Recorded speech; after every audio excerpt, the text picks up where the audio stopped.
प्रमाता, प्रमाण और प्रमेय, ज्ञाता, ज्ञान और ज्ञेय, ध्याता, ध्यान और ध्येय, दृष्टा, दर्शन और दृश्य, इन सभी की सीमाओं से बाहर अपने आत्म तत्व की प्राप्ति हेतु नित्य है, निरंतर प्रयासरत जिज्ञासु पूर्व के सत्संग में आपने श्रवण किया कि आपका आत्मा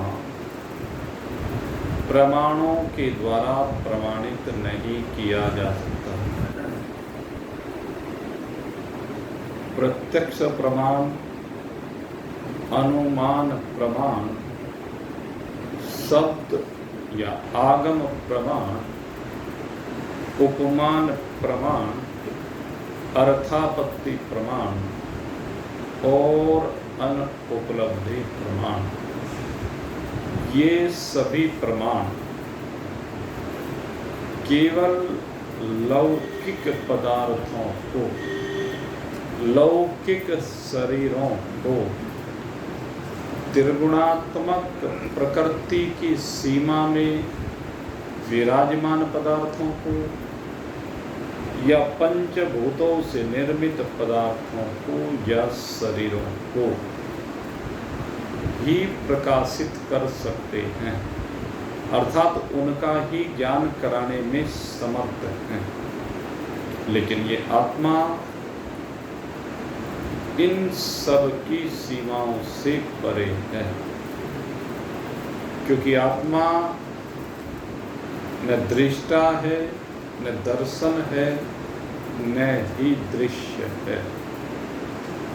आत्मा इन सब से परे है। और कैसा है ये कहना भी आत्मा में बनता नहीं है।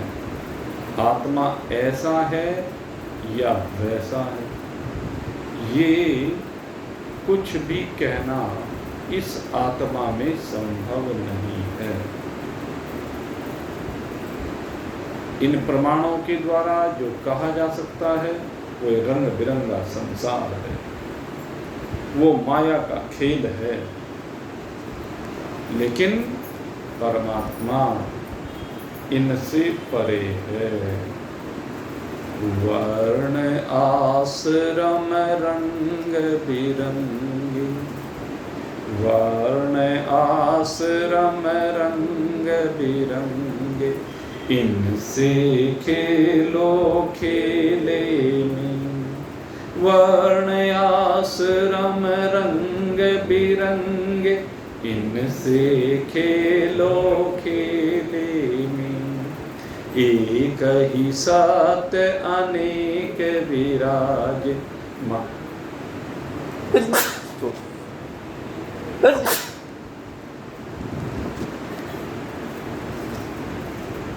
एक ही साथ अनेक विराज माया के इस खेले में।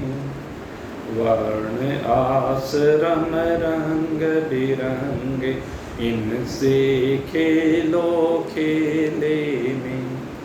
एक ही साथ अनेक विराज माया के इस मेले में। ज्ञान प्रकाशक सत्य प्रधार, ज्ञान प्रकाशक सत्य प्रधार। आनंद प्याला एक ही है, रंग बिरंगी पुतली जग में पुतली वाला एक ही है, पुतली वाला एक ही है। क्षण क्षण में रंग बदले दुनिया, अचल सहारा एक ही है, अचल सहारा एक ही है। तो कहा ये परमाणु से प्रमाणित जो खेल है, ये किसका खेल है? माया का खेल है। ये 3 गुणों का खेल है। और ये सब क्या है? अंतवंत इमे देहा, जितने भी देह हैं, जितने भी प्रकार के शरीर हैं, वो सब अंत को प्राप्त हो जाने वाले हैं। लेकिन नित्य संयोक्ता शरीरिण, लेकिन जो देही है, जो नित्य है, वह सदा एक जैसा रहने वाला है। अब उस देही को हम जाने कैसे? क्योंकि जब किसी भी प्रमाण के द्वारा उसे जाना नहीं जा सकता, तो फिर उसको हम कैसे जाने? तो आइए आज एक थोड़ा सा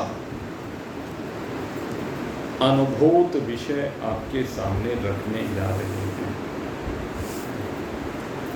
जो आपको अपने आप का अपने आप में अनुभव कराने वाला है।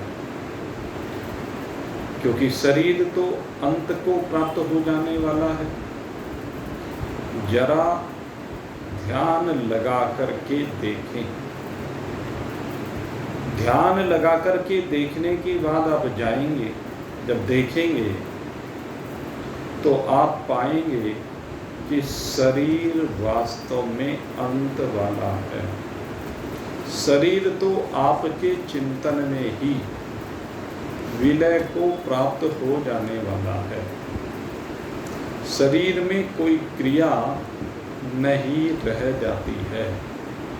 शरीर तो बस बिल्कुल जड़ है।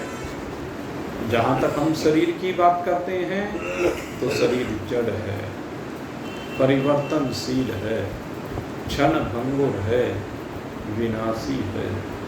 लेकिन फिर इस शरीर के अंदर जो चेतना है, जो गतिशीलता है, जो इसको सर्वश्रेष्ठ कहा गया है, जो इससे न जाने सारी जिंदगी कितना कार्य हम लेते हैं, वो सब क्या है?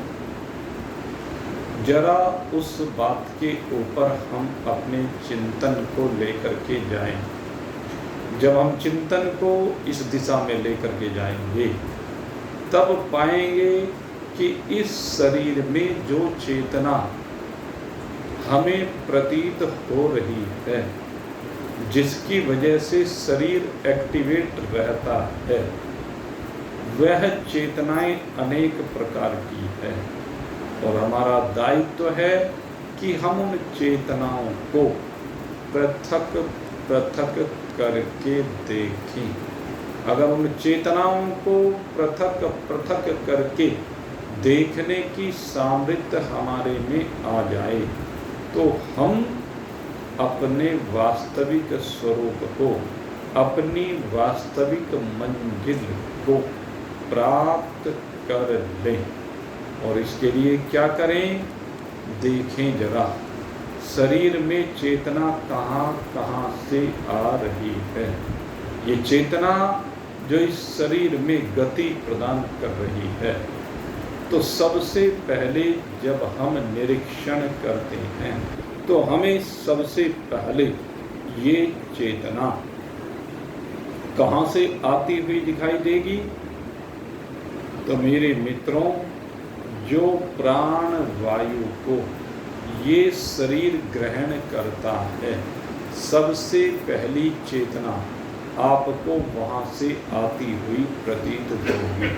आप जरा सा निरीक्षण करके देखें, एक लंबा सा श्वास लेकर के देखें और श्वास को अंदर ही जरा रोकें, तो देखेंगे जब लंबा श्वास आप ले रहे हैं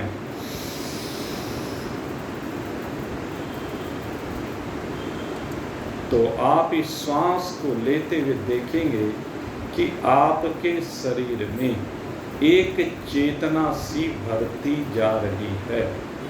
और वह चेतना जिस समय आप इस प्राण को शरीर के अंदर रोकते हैं तो वह चेतना वहाँ स्थिर अचल सी हो जाती है कुछ क्षणों के लिए।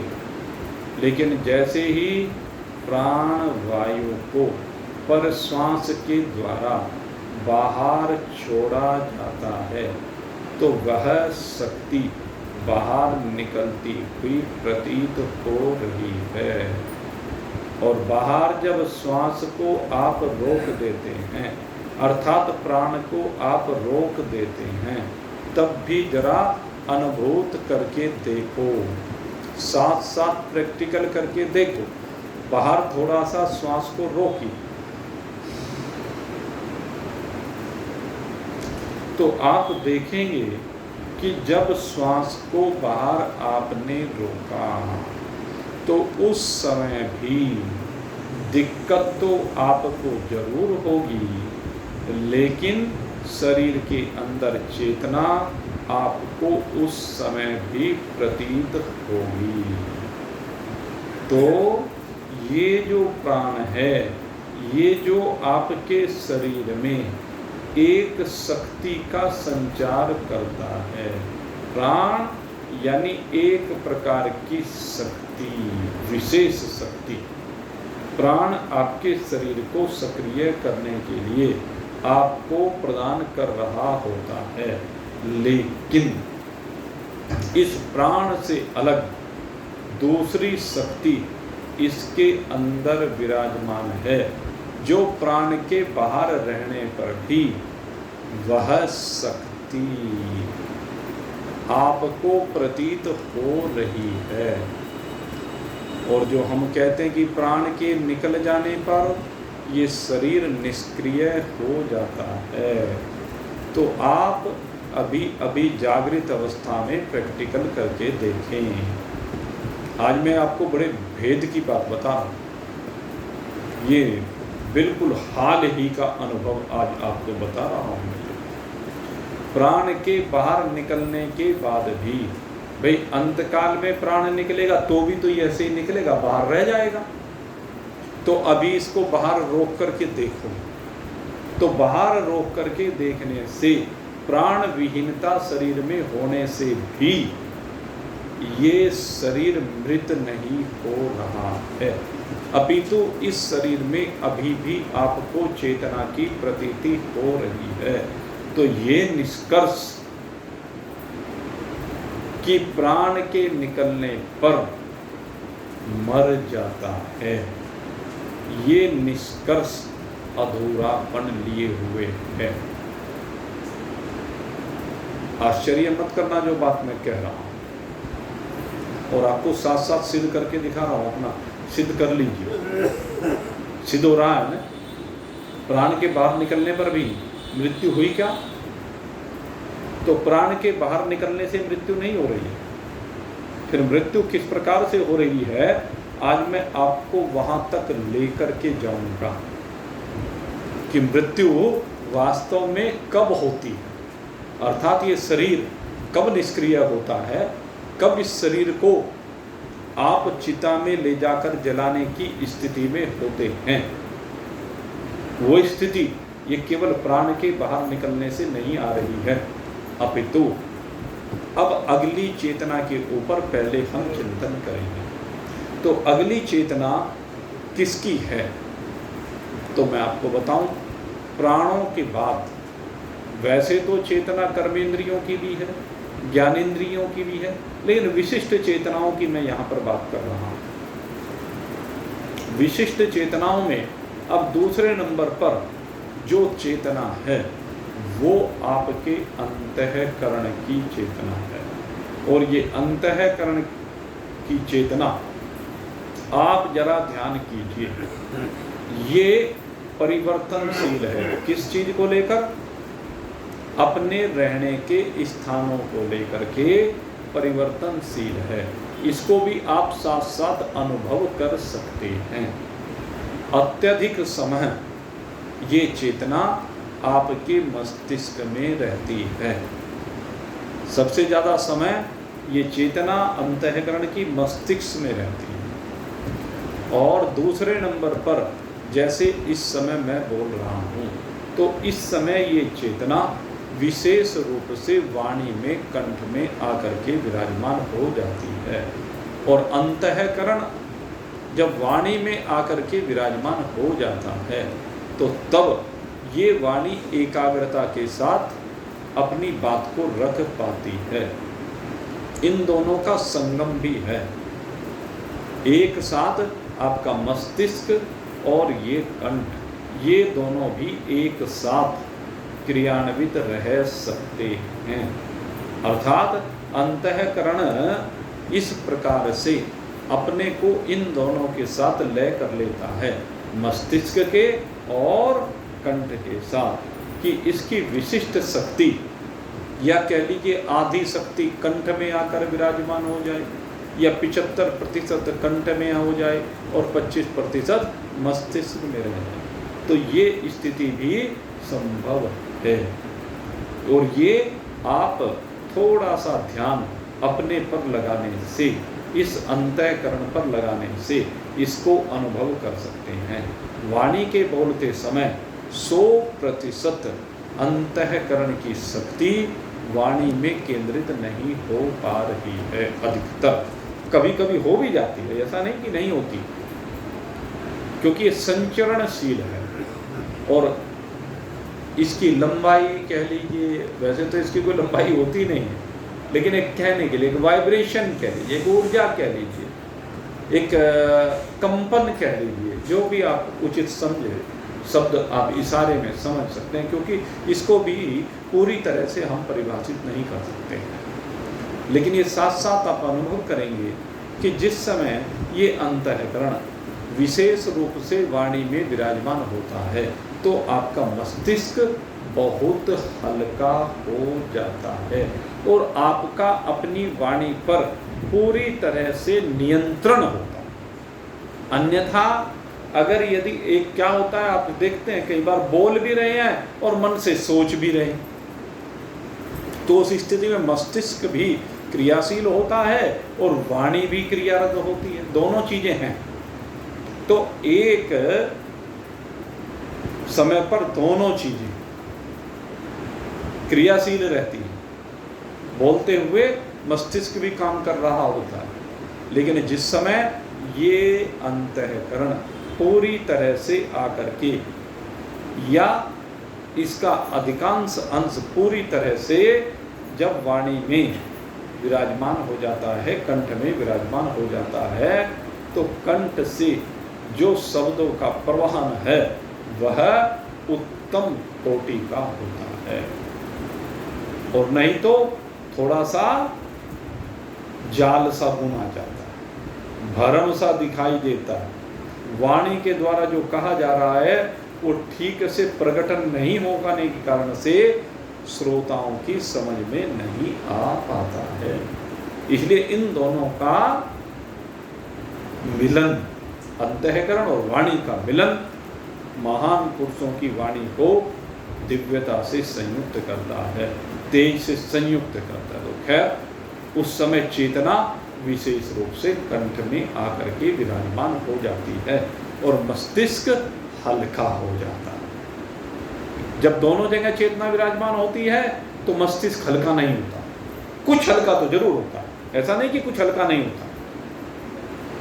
और जिन लोगों का मस्तिष्क अधिक प्रभावी रहता है, या ये कह लीजिए अंतःकरण अधिक समय के लिए जिनके मस्तिष्क में विराजमान रहता है, उनका सिर सदैव भारी रहता है, वो हर समय अड़साए रहते हैं, उनके शरीर की थकान कभी मिटती नहीं है, उनके शरीर में विशेष चैतन्यता का एहसास कभी होता नहीं है, हर काम सोते सोते से, आलस्य से संयुक्त होकर, प्रमाद से संयुक्त होकर के मजबूरी में करते, उनकी ये स्थिति हो जाती है। कारण वो अंतःकरण को मस्तिष्क से बाहर निकलने नहीं देते, जबकि जरूरी है इस वाणी के माध्यम से अंतःकरण के भाव प्रकट हों।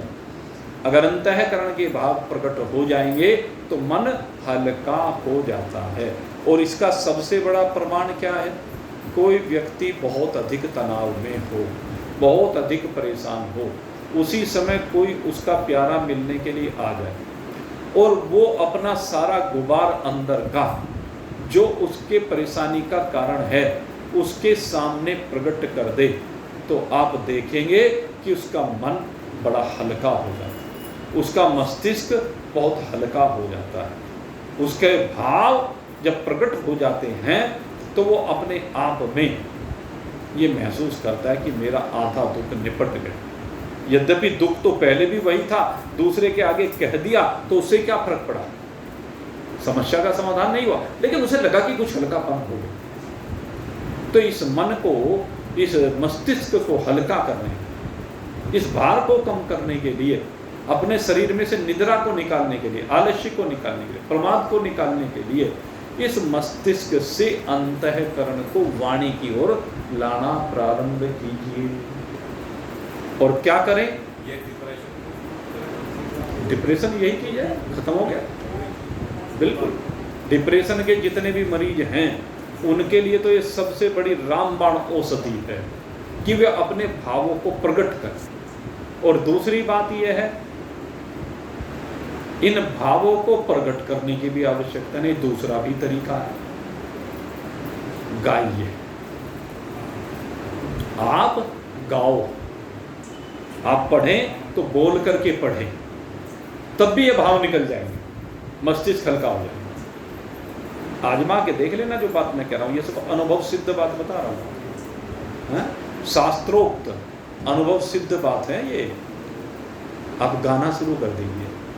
क्या गाइए? भगवान के भजन गाइए,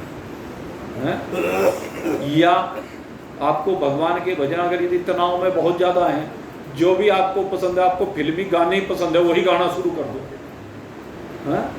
और कुछ नहीं तो किताब पढ़ना शुरू कर दो जो सी भी आपको अच्छी लगती है, कुछ भी करना शुरू कर दिए, लेकिन इस अंतःकरण को मन से वाणी में ले आइए। तो पहली बात तो ये हुई। दूसरी बात क्या हुई कि इसको डाइवर्ट करें।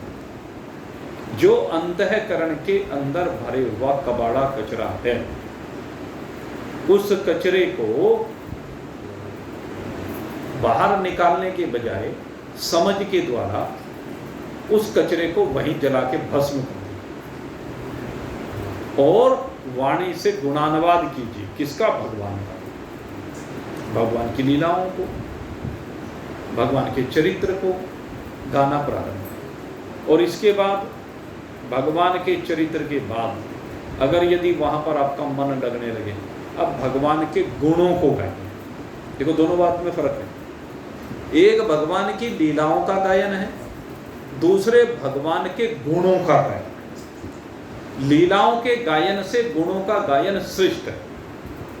और जब भगवान के गुणों का गायन प्रारंभ करेंगे तो भगवान के द्वारा जो आत्मज्ञान का उपदेश दिया जाता है वो आपके सामने राज खुलने शुरू हो जाएंगे, वो प्रकट होना शुरू हो जाएगा और आपका मस्तिष्क बिल्कुल खाली हो जाएगा।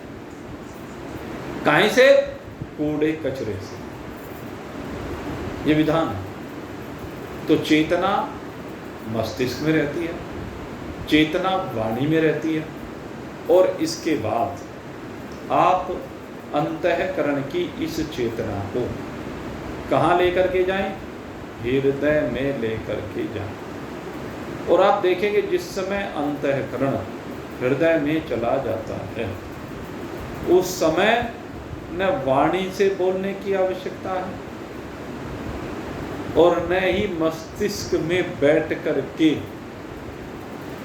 जाल बुनने की आवश्यकता है, क्योंकि मस्तिष्क में बैठ कर के अंतःकरण पर जाल बुनता है और उसी में उलझता है, मकड़ी की भांति जाले को बनाता है और उसी में उलझ जाता है। ये स्वभाव है। लेकिन जैसे ही हृदय में आप पहुंचेंगे, आप देखेंगे मस्तिष्क भी बिल्कुल खाली, वाणी भी खाली। अब आपका हृदय बोलता है, और हृदय जब बोलता है तो बहुत कम बोलता है, क्योंकि जैसे ही अंतःकरण हृदय में जाता है, हृदय में जाने पर सामान्यतः ये अंतःकरण सो जाता है, शांत हो जाता है सामान्यतः। लेकिन मैं कहता हूँ जागृत में इसको अंतःकरण को हृदय में लेकर के जाइए, और हृदय में इस अंतःकरण की चेतना को जब आप स्थापित करेंगे तो आप देखेंगे क्या दिव्य अनुभूतियाँ आपको होनी प्रारंभ होंगी। क्यों होंगी? क्योंकि हृदय में ही ईश्वर बैठा हुआ है। अधियज्ञो अहमेव अत्र देहे देहे धृतांबर। अधियज्ञ रूप से ये परमात्मा, ये ईश्वर इस हृदय में बैठा हुआ है भाई, है? ये परमात्मा हृदय देश से तिष्ठत, हृदय रूपी देश में, हृदय में एक बहुत छोटा सा देश, ये इसको कहते हैं यहाँ भी हृदयाकाश, इसको हृदयाकाश कहते हैं। हृदयाकाश में ये ईश्वर बैठा हुआ, और ये जीव, ये अंतःकरण जब हृदय में बैठे हुए ईश्वर के संपर्क में आता है तो उसको देख करके आनंदित होता। पहली अनुभूति उसको देख करके आनंदित होना, ईश्वर के दर्शन कर लेना अपने हृदय में, और ईश्वर के दर्शन जब हो जाते हैं, मम दर्शन फल परम अनूपा। ध्यान करना, देखो एक एक पॉइंट है, सूत्र है। भगवान कहते हैं हृदय में जब तू जाता है और यहाँ पर बैठ करके मेरा दर्शन करता है, मम दर्शन फल परम अनूपा। कहते हैं मेरे दर्शन का फल अनुपम है, इससे श्रेष्ठ नहीं। क्यों? क्योंकि जीव पावन निज सहज स्वरूपा। तो क्या होता है, जिन गुणों का वर्णन आपने किया है भगवान के, एक तो भगवान की लीलाओं का वर्णन किया, भगवान के चरित्रों का वर्णन किया कि भगवान ने अपने भक्त के ऊपर ऐसे कृपा की, भगवान ने ऐसे ऐसे अवतरित होकर के लीलाएं की, ये भगवान की लीलाओं का वर्णन है। लेकिन भगवान के गुण क्या हैं? भगवान दयालु हैं, भगवान कृपालु हैं, भगवान अनंत हैं, भगवान असीम हैं, भगवान सर्वव्यापक हैं, भगवान सर्वज्ञ हैं, इत्यादि। ये क्या है? ये भगवान के गुण हैं, ये भगवान की कलाएं भी कह सकते हैं आप इनको। ये है भगवान की विशेषताएं, ये भगवान के विशेषण है। जब इनको आप गाते हैं तो इनके भाव को आप समझते हैं, और इनके भावों को जब समझने लगते हैं तो नीचे का कूड़ा कचरा सब जल करके भस्म होने से आपको हृदय में भगवान के दर्शन होते हैं। और भगवान के दर्शन होने पर अब यहाँ सबसे बड़ा काम होता है। कौन सा सबसे बड़ा काम होता है? कहते हैं ये काम ये होता है कि यहाँ पर ईश्वर कृष्ण रूप से, जैसे यहाँ महाभारत के युद्ध में क्या है, महाभारत के युद्ध में अब अपने हृदय में, महाभारत तो की भूमि को हम पूरा शरीर मान सकते हैं, उसमें विराजमान जो ये रथ है, इस शरीर के अंदर ये जो रथ है जिस पर अर्जुन और भगवान श्री कृष्ण विराजमान हैं, यही एक हृदय रूपी गुहा है। इस हृदय रूपी गुहा में, इस रथ में क्या हुआ है? अर्जुन के सामने भगवान श्री कृष्ण का प्रकटन हुआ है। आपके सामने भी भगवान श्री कृष्ण का प्रकटन हो जाएगा, और जब भगवान श्री कृष्ण का प्रकटन होगा तो भगवान श्री कृष्ण आप जिज्ञासु अर्जुन को यहाँ पर उपदेश प्रदान करेंगे। और ये उपदेश जब भगवान श्री कृष्ण आपको प्रदान करेंगे तो क्या होगा? अब मुझे बताने की आवश्यकता है क्या?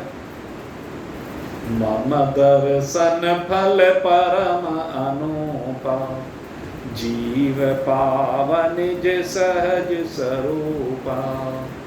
देखिए दर्शन भी दो प्रकार का होता है। एक दर्शन है भगवान का दर्शन हो गया, सामने भगवान का स्वरूप नजर आ गया, आपकी आस्था साकार सगुण स्वरूप मात्र में है तो भगवान का दर्शन हो गया, तो एक पुण्य कर्म हो गया।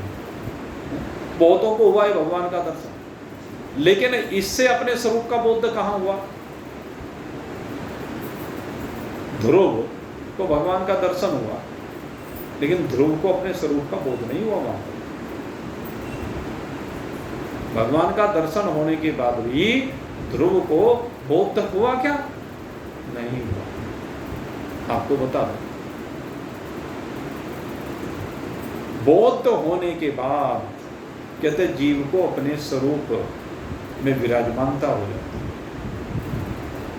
और अपने स्वरूप में विराजमान होकर के ये अनंतता असीमता को प्राप्त कर लेता है। उस अनंतता असीमता में भगवान भी समा जाते हैं और ये भी समा जाते हैं। उसमें फिर जीवत्व और ईश्वरत्व दोनों ही विलय को प्राप्त हो जाते हैं। तो ये जो हृदय की चैतन्यता, अब ये चैतन्यता अंतःकरण की तीसरी जगह पर चैतन्यता हो, इस तीसरी चैतन्यता तो वो क्या कहते हैं? हम हृदय की चैतन्यता कहते हैं। और ये चैतन्यता, ये इन तीनों चैतन्यता में सबसे श्रेष्ठ है। तो एक चैतन्यता तो विशेष रूप से जो प्रभावी है वो किसकी हुई? प्राणों की। दूसरी चैतन्यता जो सबसे अधिक प्रभावी हमें दिखती है वो अंतःकरण की 3 स्थानों पर दिखाई देती है। अब इससे आगे की मैं बात करता हूं, क्योंकि अब बात तो इससे आगे की है। मेरे मित्रों, इसके बाद भी अगर यदि ये अंतःकरण भी बाहर निकल जाए और प्राण भी बाहर निकल जाए, तब भी ये शरीर मरता नहीं। आज रहस्य खुल रहे हैं, तब भी शरीर नहीं मरेगा। आपको बता, अंतःकरण भी बाहर निकल गया, प्राण भी बाहर निकल गए, लेकिन तब भी नहीं मरेगा। क्यों? क्योंकि अब इसके अंदर एक विशिष्ट चैतन्यता, और ये चैतन्यता हम 2 रूपों में कह सकते हैं। है तो एक ही, लेकिन 2 रूपों में कहते हैं। और ये चैतन्यता आपको पूरे शरीर में भाषित होती है, अनुभूत होती है। जिस दिन आपको प्राणों के आवागमन को देखना आ जाएगा, उसी समय आपको पूरे शरीर में इस चैतन्यता का अनुभव होगा। मैंने अभी कहा, लंबा सा श्वास खींच के देखो और छोड़ के देखो। जिस समय आप छोड़ रहे होंगे तो उस समय आपको पूरे शरीर में उस समय भी चैतन्यता की अनुभूति हो रही होगी। ये जो चैतन्यता की अनुभूति है, ये तीसरे प्रकार की चैतन्यता है। और ये जो तीसरे प्रकार की चैतन्यता है, इस चैतन्यता को हम जीव की चैतन्यता कहते हैं। इस चैतन्यता को हम उस जीव की चैतन्यता कहते हैं जो ईश्वर का अंश कहा गया है। इस चैतन्यता को हम 3 गुणों की चैतन्यता कहते हैं। अब आपने 3 चीज सुन ली, 3 गुण भी, जीव भी और ईश्वर भी। अब इन तीनों को समझने की आवश्यकता है। जीव क्या है? अविद्या में प्रतिबिंबित, अविद्या में प्रतिबिंबित चेतन का प्रतिबिंब यानी चिदाभास और चेतन, तीनों मिलकर के जीव कहलाता है। लेकिन हम चेतन को जीव नहीं कहते। तो 2 चीज हुई, एक तो अविद्या हुई और एक अविद्या में प्रतिबिंबित चिदाभास हुआ। तो ये 2 चीज हैं, और यही दोनों चीजें ईश्वर में भी है। अंतःकरण और प्राणों को हटाने के बाद अब ये 2 चीजें बची, और ये दोनों चीजों में एक विशेषता है कि दोनों में चिदाभास है। इन दोनों की चैतन्यता को, चिदाभास की जो चैतन्यता है, ये चिदाभास की चैतन्यता दोनों जीव में भी है और ईश्वर में भी है। दोनों हृदय में बैठे हैं। हृदय में दोनों जब बैठे होते हैं, वैसे तो सारे शरीर में व्याप्त हैं, लेकिन हृदय में विशेष रूप से कह रहा हूं। हृदय में जैसे मैंने बताया ना, अर्जुन भी बैठा और कृष्ण भी बैठा, आप भी बैठे और भगवान भी बैठा। तो दोनों के अंदर चिदाभास है। ये दोनों के अंदर जो चिदाभास है, ये क्यों है? क्योंकि एक मलिन सत्वगुण है, एक शुद्ध सत्वगुण है। शुद्ध सत्वगुण में प्रतिबिंबित चेतन ये ईश्वर कहलाता है, और मलिन सत्वगुण में प्रतिबिंबित चेतन ये चिदाभास, वो जीव कहलाता है। तो इन दोनों की चैतन्यता भी आपके शरीर में है। इन दोनों की जो चैतन्यता है, उसी से सारी चैतन्यता इसमें। अगर वो शरीर में है तो अंतःकरण की भी चैतन्यता आ जाती है, प्राणों की भी चैतन्यता आ जाती है। अगर वो निकल जाए तो फिर सारी चैतन्यता इसमें से निकल जाती है। किसकी चैतन्यता? गुणों की चैतन्यता, जीव की चैतन्यता, ईश्वर की चैतन्यता। जब ये चैतन्यता निकल जाती है तो इन चैतन्यता के निकल जाने पर ये जीव इस शरीर से बाहर हो जाता है। और जैसे इस शरीर से ये जीव बाहर होता है उसी समय लौकिक रूप से कहा जाता है कि ये मर गया। तो प्राणों के जाने से शरीर नहीं मरा। अंतवंत इमे देहा, अंतवंत इमे देहा। ये देह अंत वाली कब हुई? कहते हैं जब जीव बाहर निकला। जीव की चैतन्यता से ही अंतःकरण की चैतन्यता है, उसी से प्राण की चैतन्यता है। लेकिन भाषित हमें सबसे ज्यादा प्राण की चैतन्यता होती है। लेकिन प्राण की चैतन्यता से जीव नहीं मरता है, ये शरीर नहीं मरता है। अंतःकरण की चैतन्यता के बिना शरीर नहीं मरता है। अपितु जब जीव चैतन्यता बाहर हो जाती है तब जाकर के ये शरीर मृत्यु को प्राप्त होता है। तो इस प्रकार से ये जीव का निकलना इस शरीर का मरण कहलाता है। लेकिन अभी कहानी खत्म नहीं हुई, अब कहानी शुरू होती है। कहानी यहां से शुरू होती है। किसकी कहानी? अपने स्वरूप बोध की कहानी। अब ये जो तीन प्रकार की चैतन्यता अभी तक मैंने बताई, ये चेतना है जो इस शरीर को चेतन रखती है, जो इस शरीर को चलाती है, फिराती है, काम कराती है। प्राणों की चेतना, अंतःकरण की चेतना और चिदाभास की चेतना, या जीव की चेतना, या ईश्वर की चेतना। ये सारी चेतनाएं इस शरीर को दिखाती हैं कि हाँ ये शरीर कुछ है। लेकिन अब असली चैतन्यता की बात होती है और इनको पृथक पृथक आपको अनुभव करना, और ये पृथक पृथक अनुभूत होती हैं। मैं आपको बताना चाह रहा हूं, जौन से गहराई में डूब सकते हैं साधक, जरा में आज जा करके लेट करके इस चीज को अनुभूत करके देखें। और मैं फिर कह रहा हूं, बगैर प्रैक्टिकल की बात नहीं बनती। ये जो चीज मैंने अनुभूत की है आपको किसी शास्त्र में नहीं मिलेगी। आपको बता दूं, मैंने भी दुनिया भर के शास्त्र पढ़े हैं, लेकिन आज जो ये बात मैंने आपको बताई है ये किसी शास्त्र में लिखी हुई नहीं मिलेगी, क्योंकि ये अनुभूति का विषय है। इसलिए इसको अनुभूत करके देखना। मैंने इन तीनों चैतन्यताओं को पृथक पृथक अनुभूत किया है, और अनुभूत करने के बाद तब आपके सामने बात रख रहा हूं। और इसलिए रख रहा हूं क्योंकि इन सब को पृथक पृथक अनुभूत करने के बाद आप जानेंगे अंतवंत इमे देहा, ये सब देह के अंतर्गत आने वाली हैं, और ये सब अंत वाली। चिदाभास की चैतन्यता, अंतःकरण की चैतन्यता और प्राण की चैतन्यता सब अंत वाली हैं, लेकिन नित्यस्य उक्तः शरीर। लेकिन भगवान कहते हैं तेरी जो वास्तविक चैतन्यता, अब है वास्तविक चैतन्यता जो कि तू है, अनुभूत उस चैतन्यता को। ये जो तीनों चैतन्यता बताई ये व्यापक नहीं है, इनका संबंध शरीर मात्र से है। ये तीनों चैतन्यता प्रत्येक शरीर की भिन्न भिन्न आपको दिखाई देंगी। वो अलग बात है कि अलग अलग मिलकर के व्यष्टि से फिर समष्टि बनती है, वो एक अलग बात है। लेकिन ये तीनों शरीरों का तीनों चैतन्यताओं का संबंध शरीरों से। और अब चौथी जो वास्तविक चैतन्यता है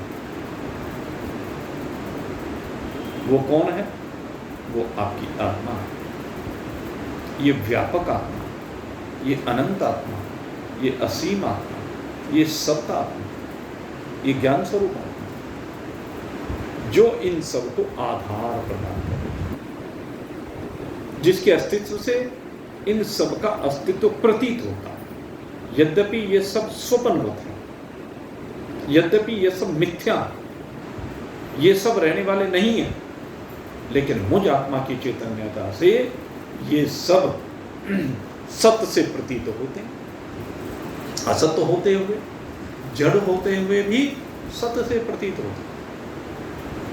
इसलिए मेरे मित्रों, अपनी इस वास्तविक चैतन्यता अब आप देखिए, और ये देखना कब संभव होगा? जब आप इन तीनों चेतनाओं को देख रहे हैं, क्योंकि ये सब अनुभूति के विषय, ये अपनी अनुभूति के विषय, ये किसी दूसरे की अनुभूति नहीं, ये व्यक्तिगत अनुभूति। और इसमें आपका प्रयास, आपका अभ्यास वही आपकी मदद करेगा। निरंतर अभ्यास करेंगे, एक एक को देखेंगे, दृष्टा बनेंगे। उन तीनों के आप दृष्टा हैं।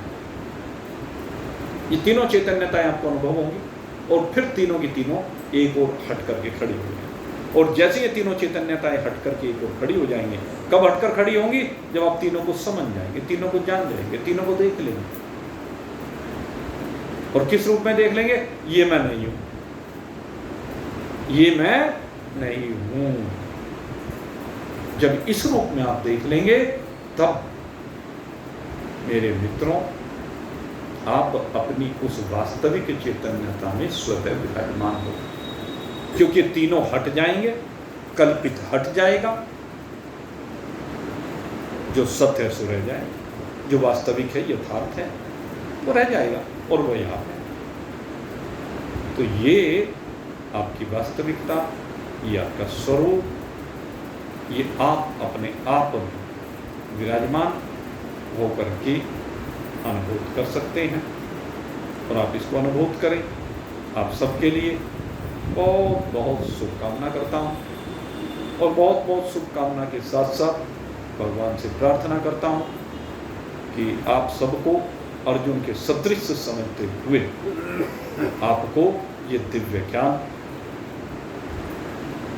प्रदान करें, जिससे आप ये जन्म मरण का जो चक्र है, ये गीता जी जो आप पढ़ रहे हैं, ये मंत्र जो आप पढ़ रहे हैं, अंत वंत इमे देहा नित्यस्य योक्ता शरीर में अनाशिनो प्रमेयस्य तस्मात् युध्यस्व भारत। तो ये सिद्ध हो मंत्र, ये मंत्र, एक एक मंत्र को सिद्ध करना। अगर ये मंत्र आपका सिद्ध नहीं हो रहा तो फिर पढ़ना व्यर्थ होगा। एक एक मंत्र को जी करके देखना। भगवान ने जो जो बात कही, जो सा भी बात कही, उसको अपने में उतार करके देखना। अगर यदि आप में उतर गया वो मंत्र तो सिद्ध हो गया। सिद्ध होने वाला आप सब कुछ जान गए, इस मंत्र के बारे में सब कुछ जान गए। यही पीएचडी का अर्थ यही होता है कि समग्र को जानना। जिस मंत्र की पीएचडी आपने कर ली, जिसका अन्वेषण कर लिया, खोज कर ली, समझ लिया या अपने में उतार लिया, जो भी आप कहें, कहने के तरीके बहुत हैं, तो वहीं पर वो मंत्र सिद्ध हो जाता है। तो आप सब अपने को अपने आप में सिद्ध करें। आप दूसरे को सिद्ध करते फिरते, अपने को सिद्ध नहीं करते। समस्या हमारी सबसे बड़ी यही है, दूसरे को सिद्ध करने में लग रहे हैं, दूसरे को प्रमाणित करने में लग रहे हैं, और अपने को प्रमाणित अपने आप में नहीं कर पा रहे। तो मेरे मित्रों, आप अपने आप को अपने आप में प्रमाणित करें। आप सभी के लिए बहुत बहुत शुभकामना करते हुए यहीं पर वाणी को विश्राम देता हूँ। बोलिए सच्चिदानंद भगवान की, मोर मुकुटवंशी श्यावर रामचंद्र भगवान की, उमापति महादेव की, पवन सुत हनुमान की। बोलो भाई, बोलो भाई, जय जय जय जय जय